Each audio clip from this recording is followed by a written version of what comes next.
A palavra hoje tem como tema foco no que é importante. Vamos abrir a Bíblia em 1 Pedro 1, do 18 ao 19. Depois que lermos, vamos passar para Eclesiastes 1, do 1 e 2.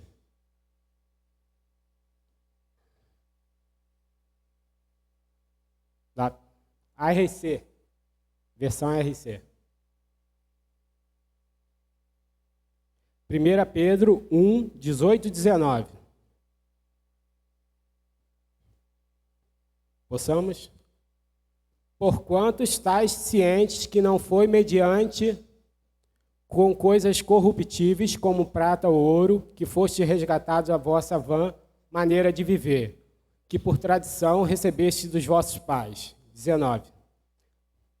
Mas com o precioso sangue de Cristo, como de um cordeiro imaculado e incontaminado. Agora vamos para Eclesiastes 1, 1 e 2.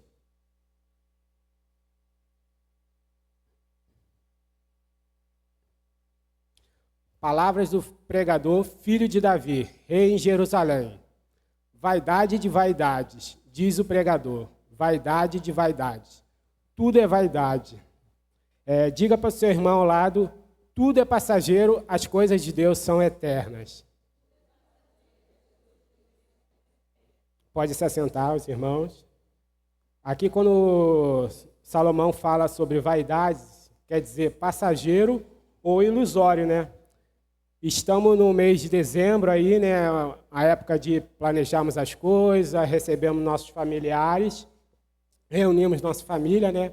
Uma época muito boa do ano, época de festas, de planejarmos as coisas para o ano que vem, né? Alguns desejam sair do aluguel, alguns desejam casar, ter filhos, né? Mas Salomão aqui nos deixa um ensinamento muito claro, né? Que as coisas terrenas não tinham valor sem as coisas de Deus eternas, né? E a pergunta que ficamos aqui para refletirmos, né? Será que estamos empenhados em conseguir as coisas terrenas e planejar também metas espirituais para o ano que vem? Passamos esse mês, né, planejando, né? O meu planejamento principal, né, é o filho que eu vou ter, né? De cuidar, né, da melhor maneira possível, né? Mas tem vários planos diferentes para o ano que vem. Mas será que temos planos espirituais de ler mais a Bíblia, de, quem sabe, né, no final do ano ser um leitor vitorioso, de estudar mais a palavra de Deus? Será que estamos só focados em planejar nosso futuro com as coisas terrenas e não com as coisas espirituais? Salomão, a pregação vai ser com base ao Conselhos de Salomão aqui em Eclesiastes, né? A gente vai passar rápido aqui pelos capítulos de Eclesiastes, prometo não ser demorado, vamos resumir, mas os conselhos importantes de Salomão aqui nesse livro de Eclesiastes, né? E Salomão relata nesse livro de Eclesiastes que ele teve todas as coisas do mundo, né? Ele foi o homem mais rico da terra naquele tempo, mas ele sentia nele que faltava algo dentro dele, né? Algum vazio que só Deus completava, né? E ele admitia isso, né? Um homem que podia ter tudo, mas que faltava a Deus em sua vida, né? Hoje vemos o mundo, né, do jeito que está, os vícios em bebidas, drogas. Isso é a falta de Deus na vida deles, né? Algo que possa completar o interior e as pessoas do mundo, elas buscam nos vícios, nas coisas mundanas, no pecado.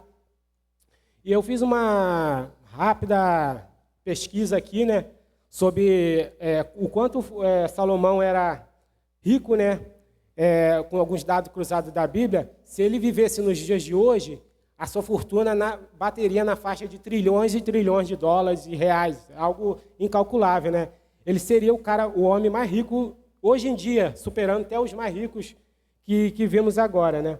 Abrimos a Bíblia aqui, pode botar aí, 2 Coríntios 4, 18, né? Que diz assim: não atentando nas coisas que se veem, mas nas que não se veem, porque as que se veem são temporais, e as que não se veem são eternas, né? E aqui, começando, né, alguns capítulos aqui, né, de Eclesiastes, né? No primeiro capítulo ele fala sobre as vaidades das coisas terrestres, né? Eu peguei uma frase aqui de um escritor chamado Arthur Schopenhauer, acho que é isso que fala, né? A vida é uma constante oscilação entre a ânsia de ter e o tédio de possuir, né? Eu botei como exemplo uma criança, né? Quem tem filhos sabe, né? Aquela criança que está numa loja de brinquedo, porque quer aquele brinquedo, e passa 2, 3 dias, ela esquece o brinquedo no canto, né? E Salomão, ele fala que as coisas terrenas, elas são passageiras, né? A gente acaba tendo uma conquista, já vai planejando já outra, e acaba esquecendo o quão foi grande aquela conquista, às vezes, né? E no segundo fala sobre prazeres e riquezas não dão felicidade, né? Eu queria que botasse aí 1 Timóteo 6,10.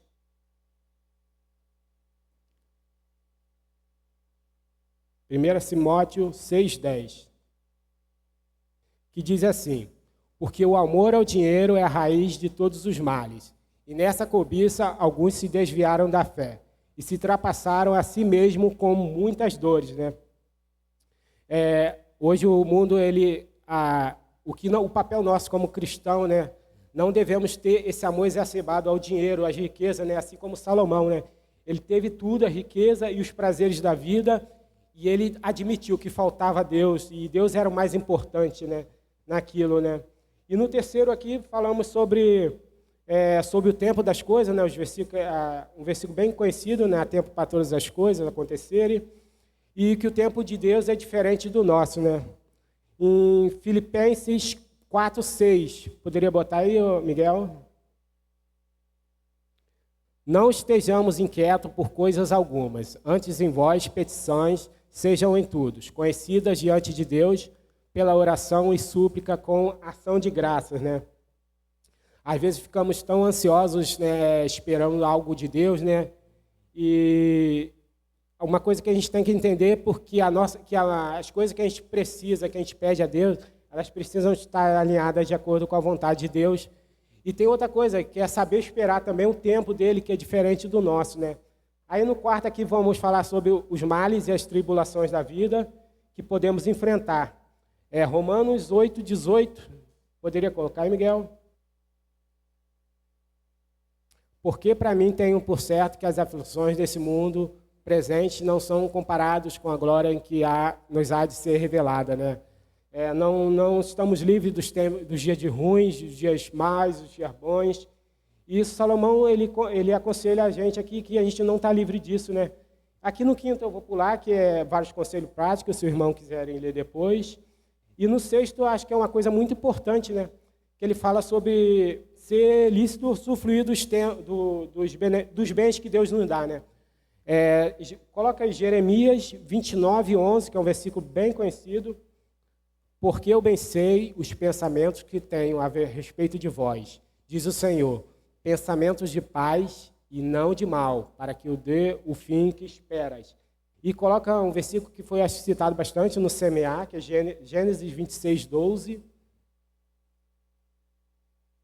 E semeou Isaac naquela mesma terra, escolheu naquele mesmo ano com 100 medidas, porque o Senhor o abençoava, né? Deus tem o prazer de nos abençoar, né? De nos crescer, prosperar, né?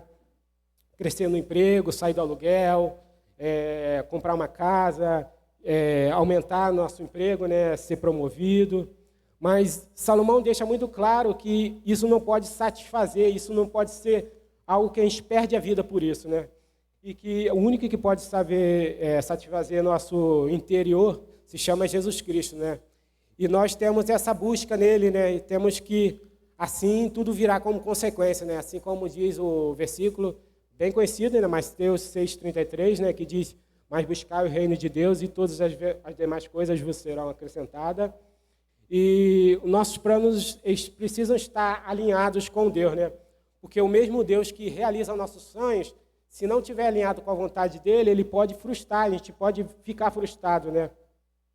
E a sua vontade, sabemos de acordo com a Bíblia que ela é perfeita e agradável, né? Ele sabe tudo que a gente precisa, né?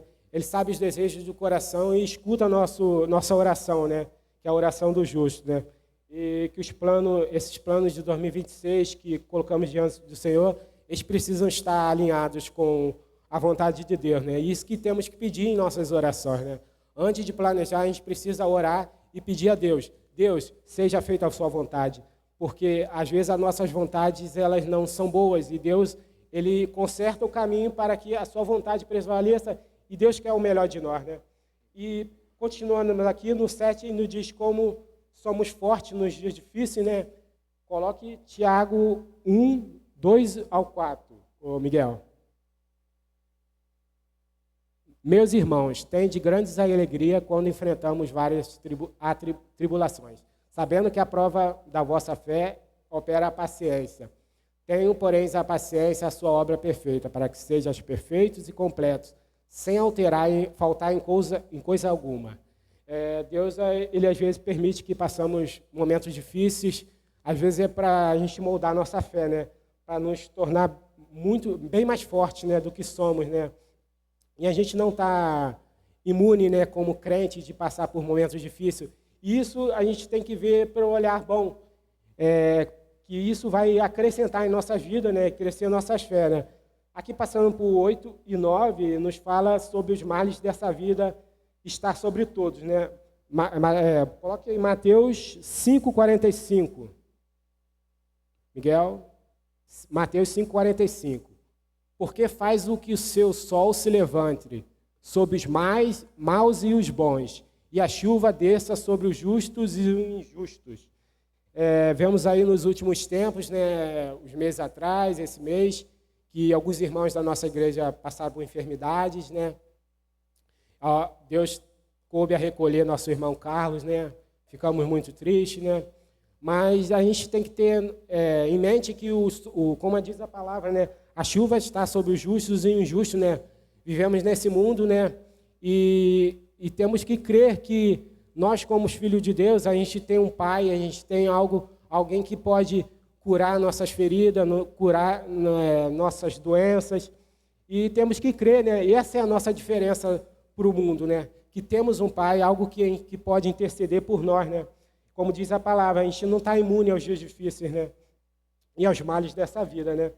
E aqui passamos por 10, né? Fala sobre o quanto devemos ser sábios nessa vida, né? Assim como Salomão, né? No começo do seu reinado ali, passando de Davi para Salomão, Salomão podia pedir qualquer coisa, né? Ele não tinha riquezas, ele não tinha prosperado na vida dele, e ele pediu a Deus sabedoria, né? E isso é muito importante. Quando faltarmos algo, quando a gente não saber como proceder nas nossas vidas, devemos orar a Deus e pedir sabedoria, né? Assim como Salomão foi sábio, né, em conduzir a sua vida, né? E no 11 fala sobre a importância de sempre fazer o bem, sempre em todos os momentos, né?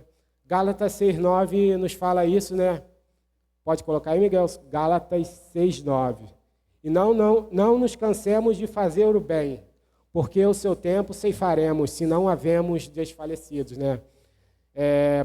Apesar de todas as fases da nossa vida, né? Às vezes numa fase boa, a gente como filho de Deus, a gente tem que sempre procurar fazer o bem, né? E isso a palavra de Deus nos fala, né? No capítulo 11, né? Salomão nos ensina, né? Através da palavra de Deus. E passando aqui para o último, né? No capítulo 12, né?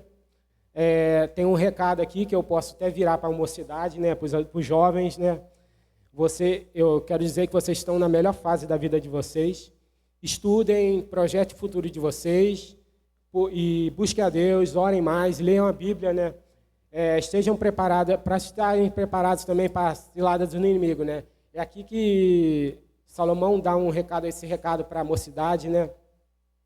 E que vocês estejam revestidos também da armadura de Deus, né? Porque vocês, como jovens, o diabo vai querer minar muito a fé de vocês em todas as áreas, na escola, na vida de vocês. E vocês estão na melhor fase, aquela que vocês vão se estruturar para o futuro, né? Buscar a palavra de Deus, mas também na área profissional, né? Estudar, procurar uma área profissional. No livro de Eclesiastes, no capítulo 12, ele fala muito sobre isso, né? Essa mensagem para os jovens, né? E que vocês estejam atentos, né? A isso, né? E uma coisa aqui, né? Se você, às vezes a gente acha que não tem tempo, né? Até por ser jovem, né? A gente estuda muito, né? Espera começar a trabalhar, né? Casar e ter filhos para você ver, né? E a melhor hora de se fortalecer é agora. Vocês procurem se fortalecer não só na palavra, mas também na sua área profissional. Projetem um futuro de vocês, né? E Finalizando, a igreja pode se levantar, né? E para finalizarmos aqui, né? Salomão, ele nos fala aqui, né? Pode colocar aí, Miguel, Eclesiastes 12, a partir do 13.